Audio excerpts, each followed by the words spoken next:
We have been working in Photoshop.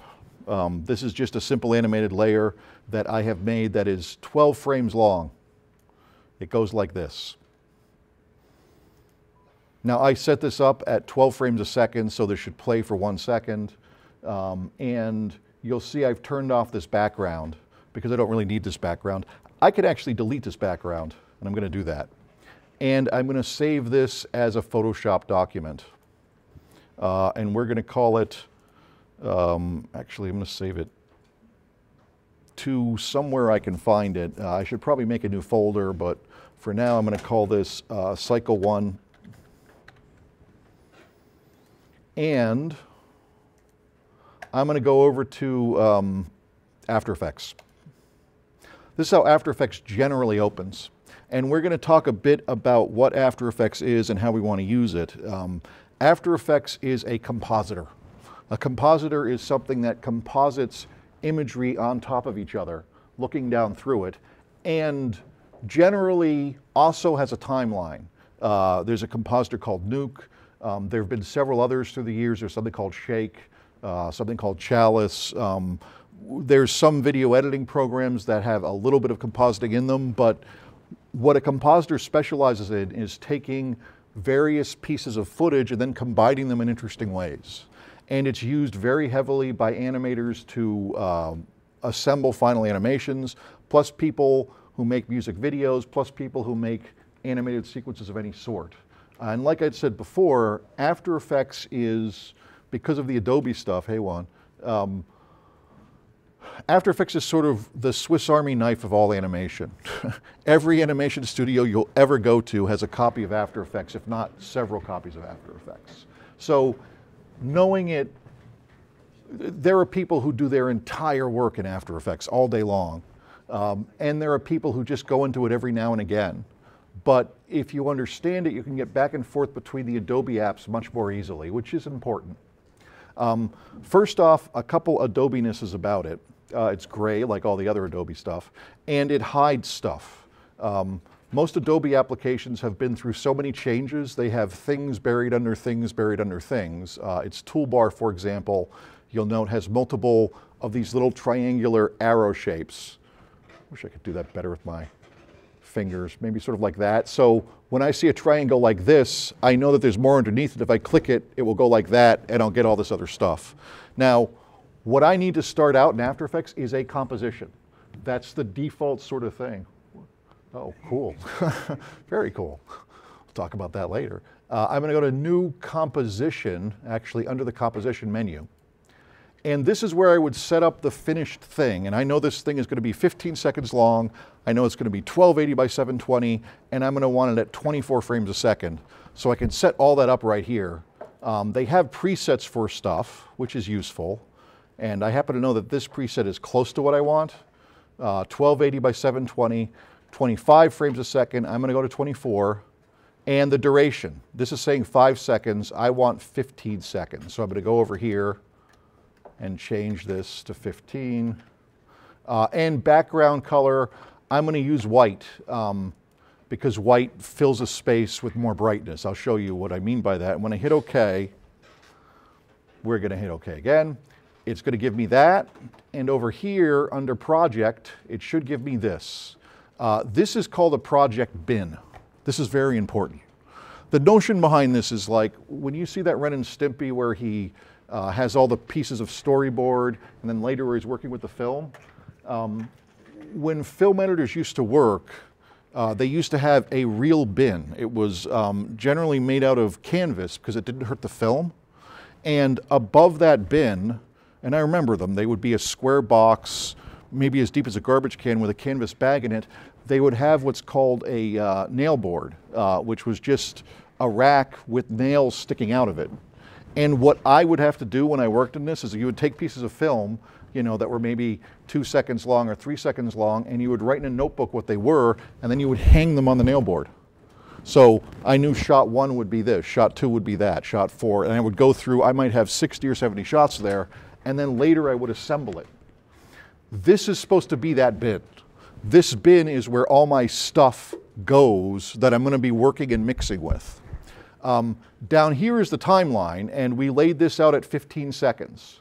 You'll see that it'll go from 0 to 15, and down here, like in Photoshop, I have a way of zooming in and out on my timeline.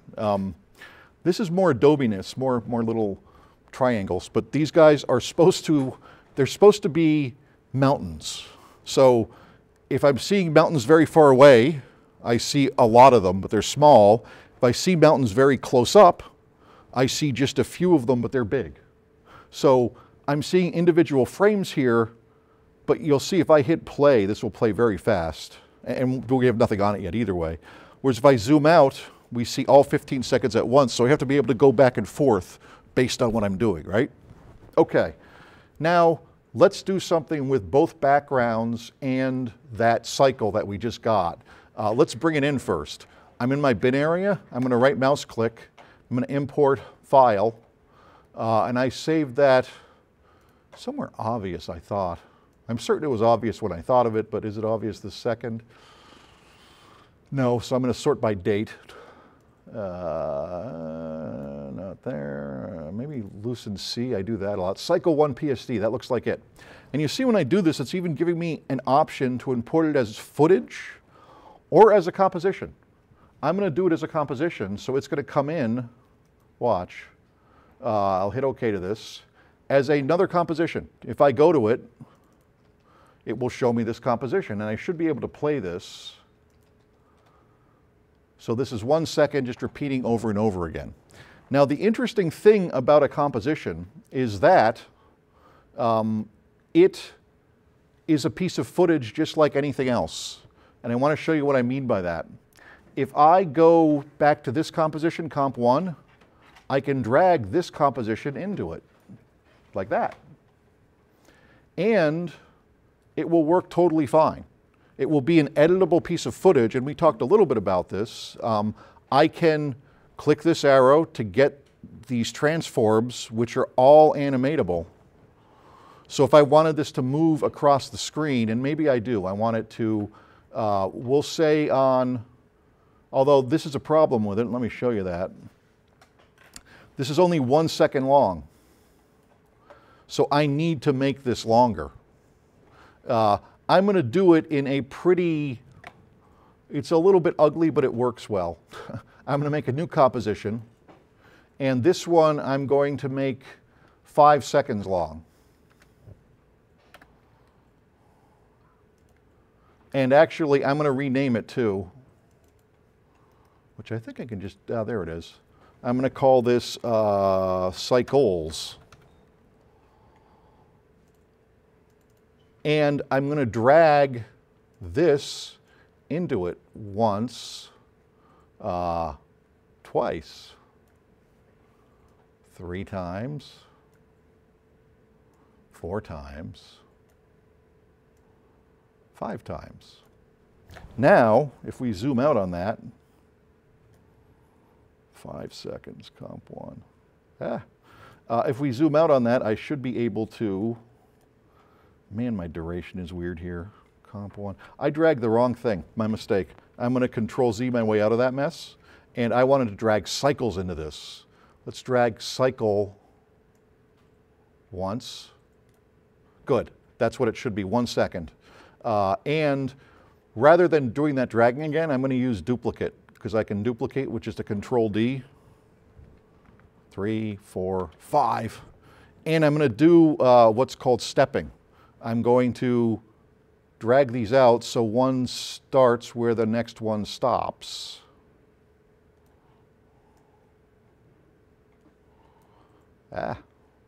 Now, this should play for 5 seconds. 1, 2, 3, 4, 5.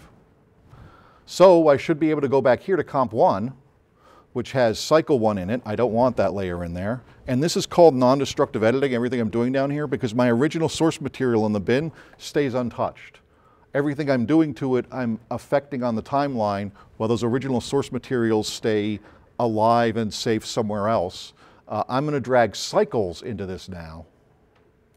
And you'll see that this should go on for 5 seconds, which it does. Now let's animate this, taking a second to show up. We'll take its position. and we'll start its position just off frame like that. And we'll go up to 1 second. And you notice I did that too quickly. I clicked this stopwatch. Whenever these sort of icons, which are a round thing with a thing on top, are supposed to be a stopwatch without a face, which means nothing is keyframed. When I click it, I'm going to start keyframing that. And you'll see now it has that little tick in it. That's supposed to mean this is now keyframed. I will take 1 second to reach back over to the middle here. And to animate that right now, let's see what that looks like as it happens. It shows up, it's going to stay in that place till 4 seconds. And I'm going to just move it a little bit so that it keys there. Key, goddamn you. There we go. And I'll then go down to 5 seconds, which is when it goes off, and I'll have it off the screen by then. So to play this, come to Papa, play, goddamn you. What did I miss? Yeah, I'm in the wrong, I jumped to the wrong composition, I think. There we go, yes. In our timeline, actually, this is a good reason to zoom out. So now we can see that from the beginning now. Now let's hit play. 1 second to come in, spinning in place, 1 second to take off. Okay, still, we're like that Stimpy cartoon. We have no background. Let's get a background.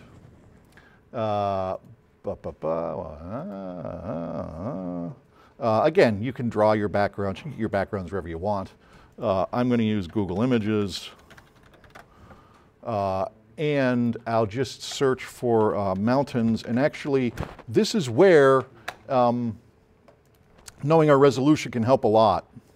I know that this is 1280 pixels long and 720 pixels high. I want a background I can scroll against. So what I want is something much longer than that, but not much higher than that. So let's see what we can get size-wise here. I'm going to try this 6 megapixel and see what it shows me. Shows me some interesting things. This is, you know, I like this one. I'm going to go to this one off Wikipedia. I'm going to view that image. And I'm going to right mouse, save image as, and I should put it in that same place, which is my C drive, as a JPEG.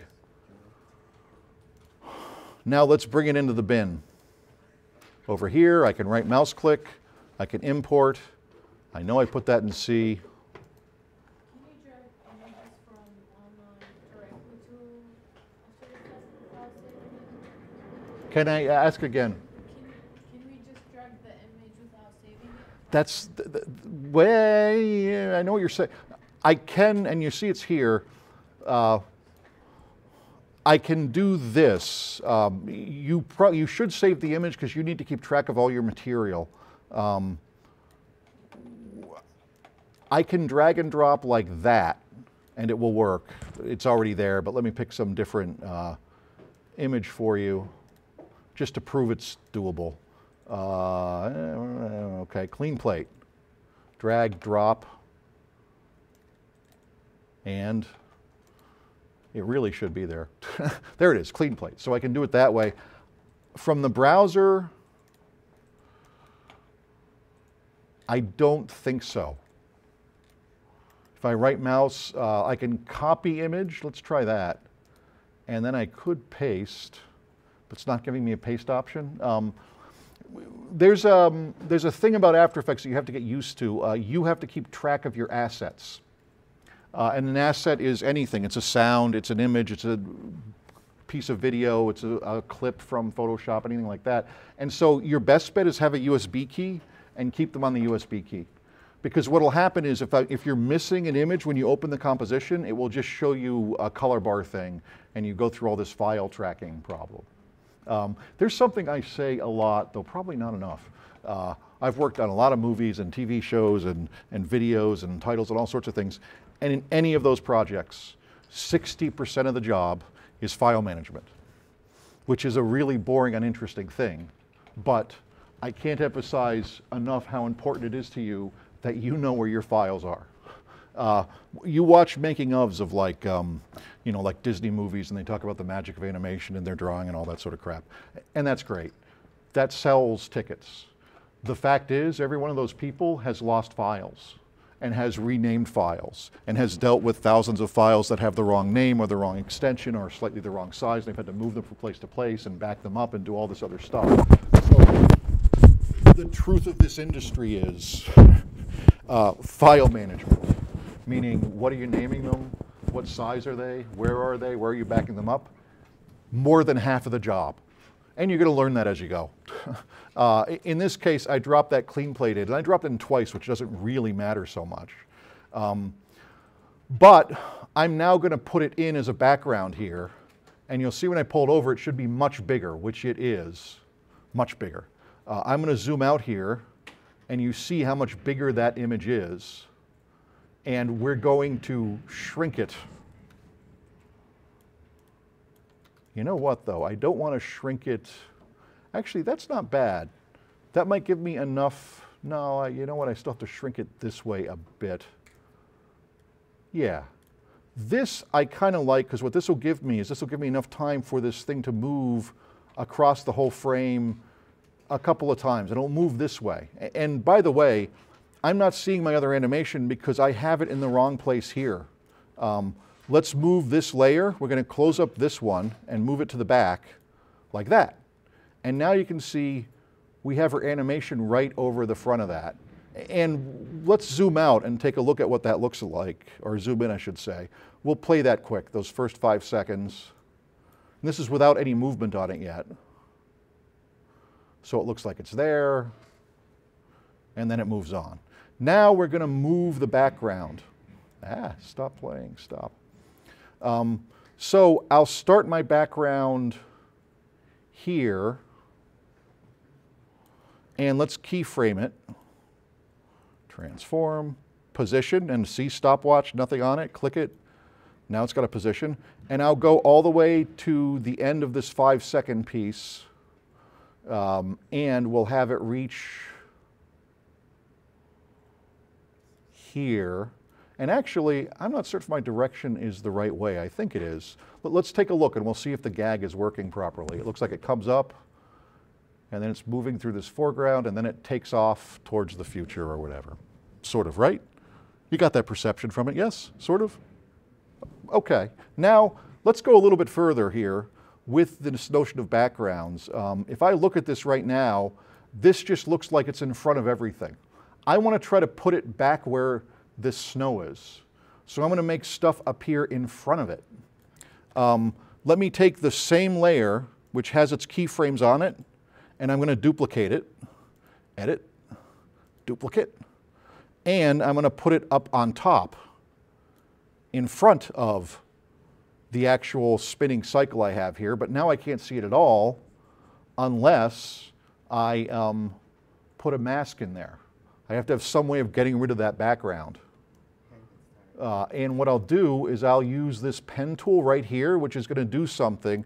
It's going to make what's called a shape. You'll see it when I go in there. I'm going to click here. And actually, I'm just going to drag it out back over to here and close this. And if I did that properly, yes, it should. And we'll push these points up a little bit. Move that point over there. Move this point over here. Move this point way up like this. Let me see if it's going to give us the gag we want. Yes, as a matter of fact, let's play that now. And I want to show you something. I can hide things. This is my background. This is my foreground alone. Foreground, and we'll turn off this and this. Now, since those layers are animated the same, they'll appear to be exactly lined up, but really, in terms of the layout, one's in front of the other. And my cycle is in the middle of all of that. So if I turn this all on, and let's go up to 100% so you can see what this would look like.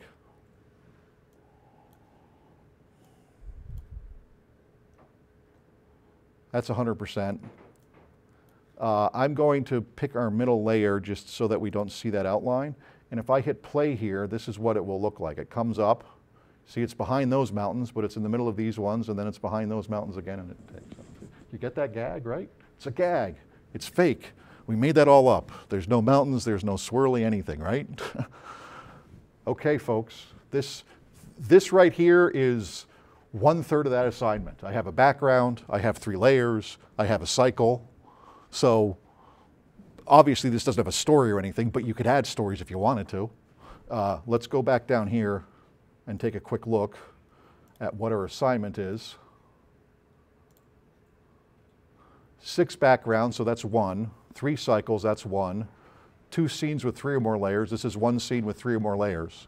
And this is 5 seconds. I could make 2 more scenes like this. This could end up somewhere. It could blow up. Who knows? I would leave that to you to figure out.